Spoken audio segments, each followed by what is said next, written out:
The first thing he fixed was my gait. It had been sticking for months, catching halfway unless you lifted it just right. I'd learned the angle, adjusted my wrist, moved on. When he reached over without asking and nudged the hinge with his foot, it swung open cleanly. He smiled once, as if embarrassed by the ease of it, and said it just needed weight in the right place.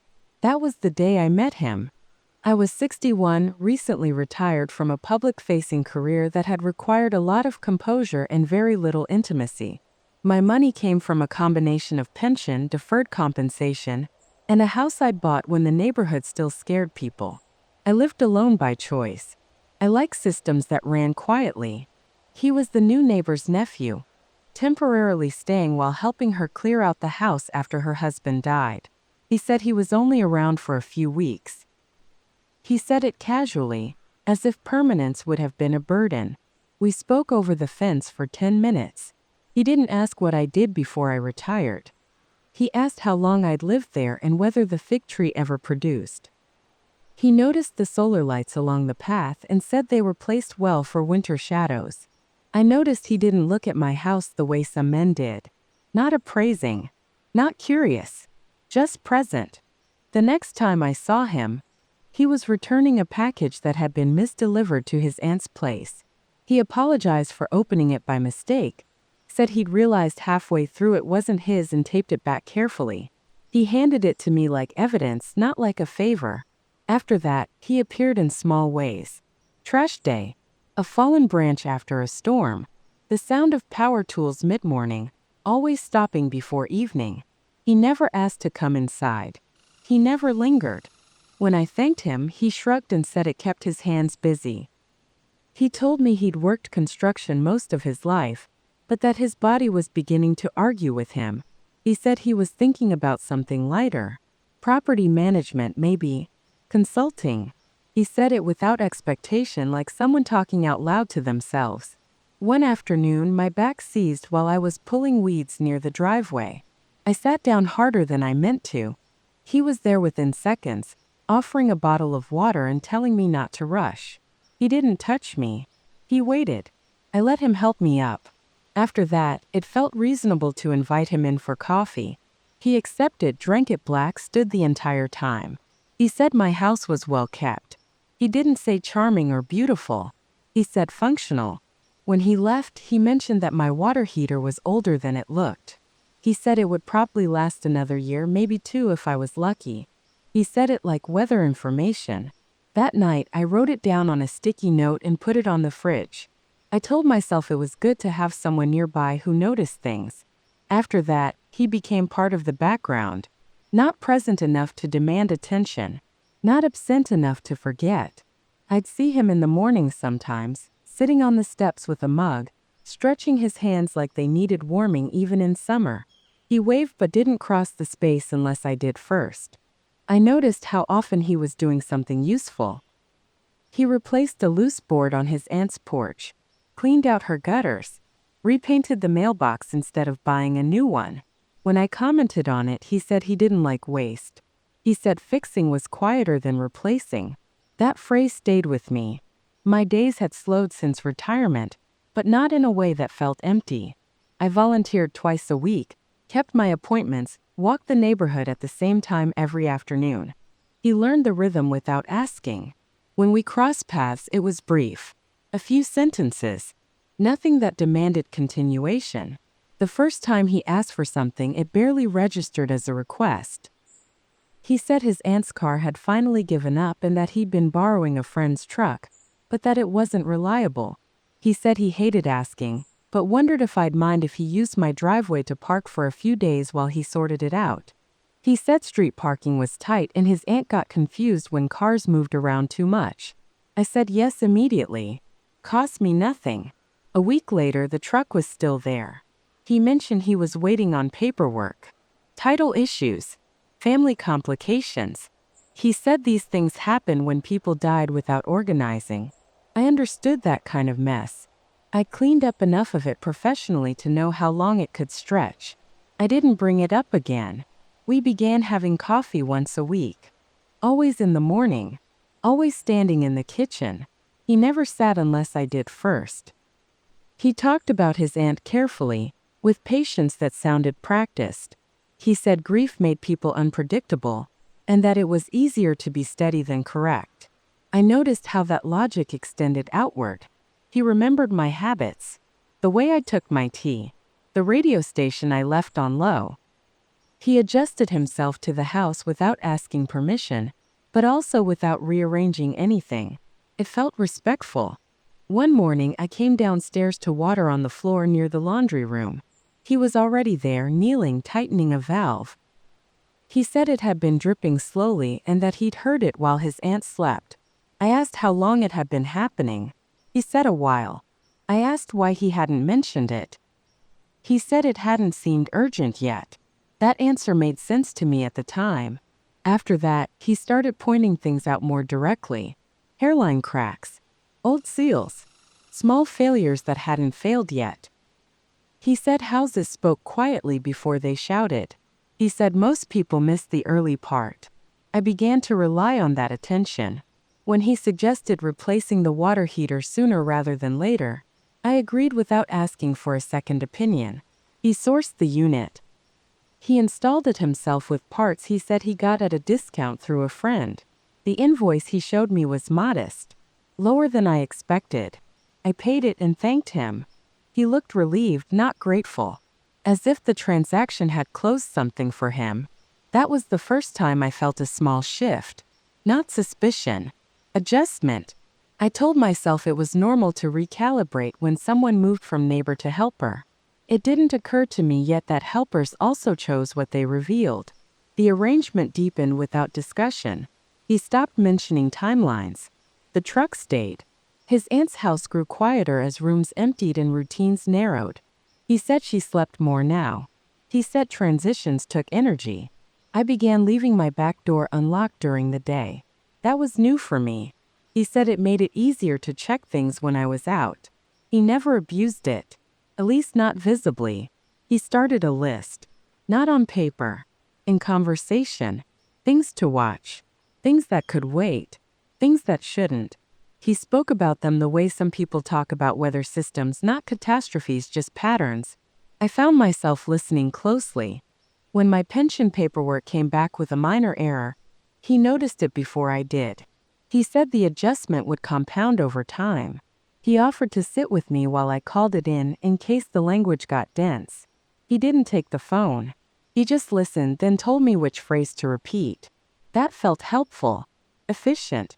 After that, he began asking about how I organized things, where I kept records, whether I preferred digital or paper. He said it was good to know in case of emergencies. He said it lightly, but the words stayed. Emergency.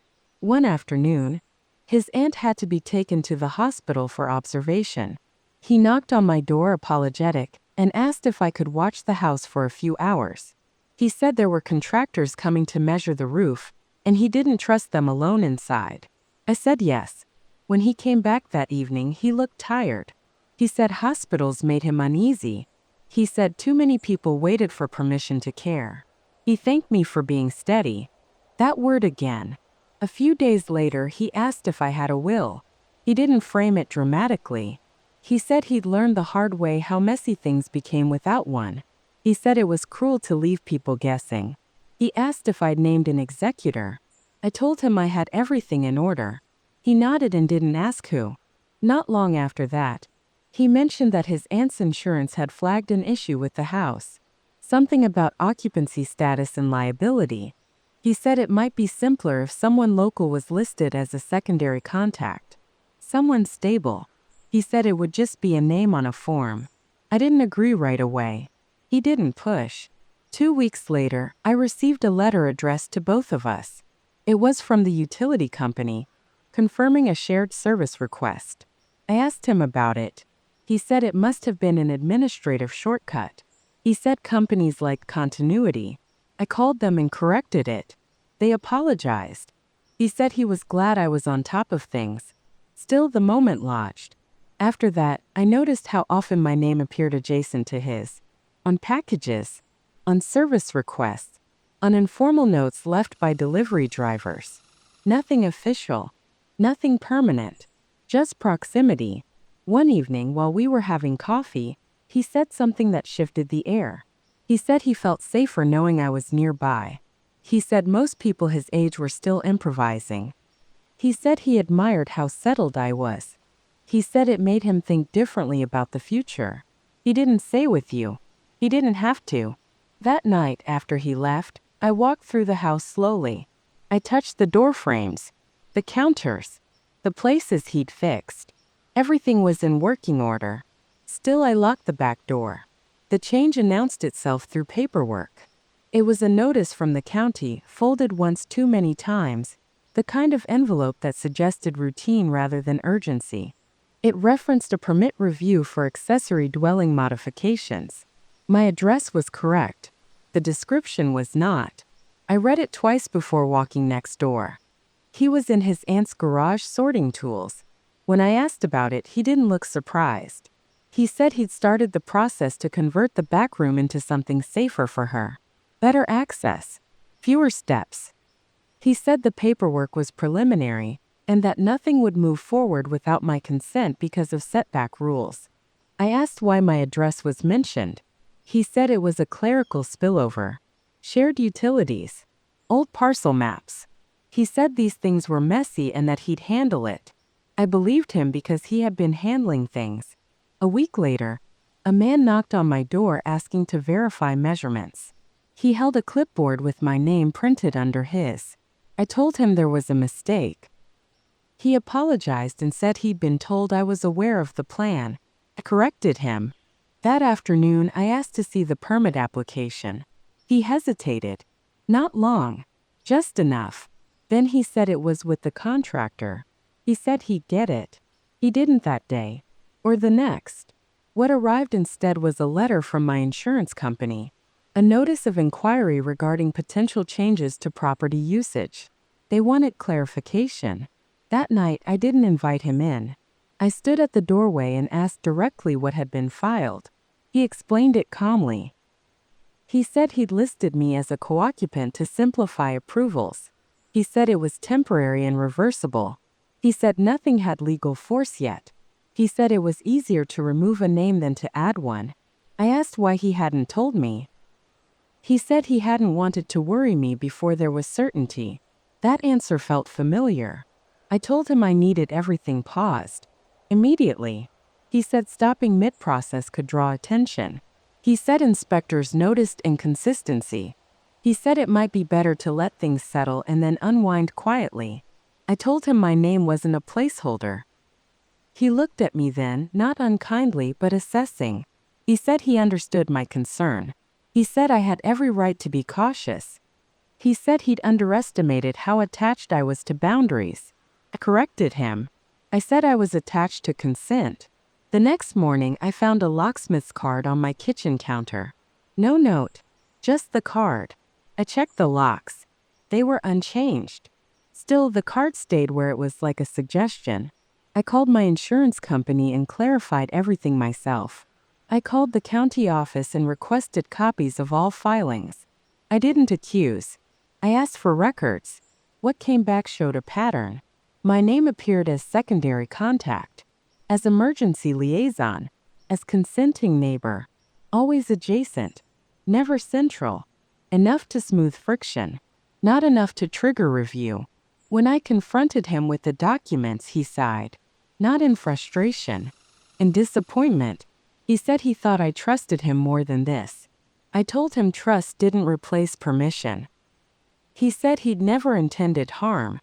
He said he'd been trying to create continuity. He said people our age didn't rebuild easily and that it was kinder to evolve what already existed. I told him evolution didn't happen by omission.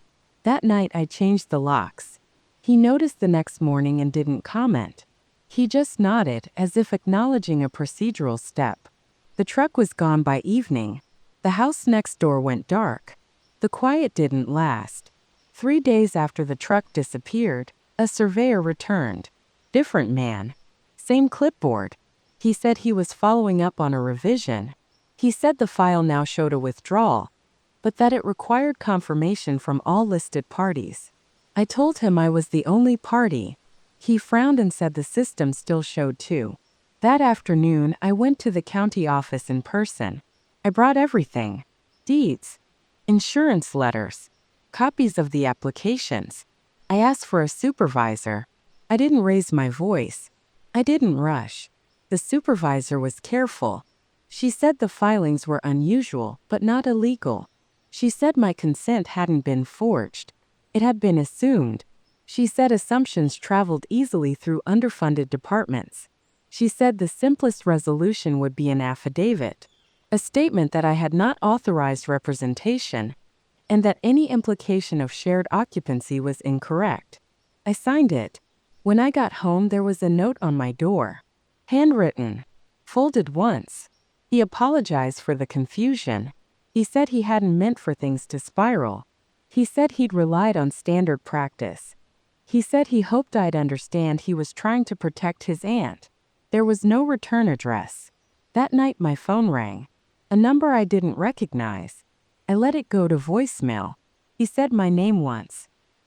He said he wished I'd talked to him before escalating things. He said affidavits triggered reviews. He said reviews slowed approvals. He said delays had consequences for people who couldn't adapt easily.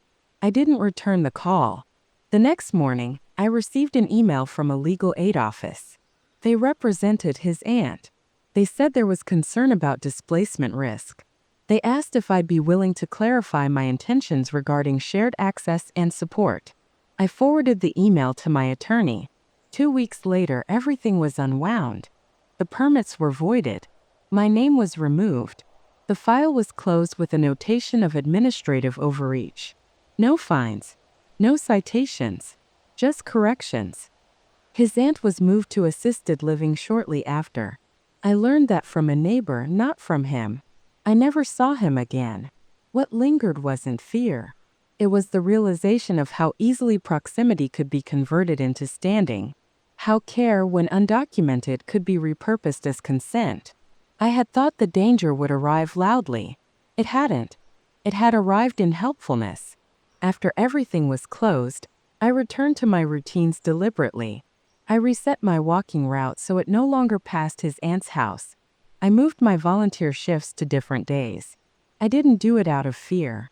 I did it because repetition had been part of how the situation formed, and I didn't need to test whether it could reform. The house felt unchanged. That surprised me. Nothing had been damaged. Nothing missing. The repairs he'd made still held. The water heater hummed steadily. The gate swung open the way it always had since that first day. I noticed how easily usefulness outlived intention. One afternoon, I gathered every document related to the permits, the insurance inquiries, the affidavits.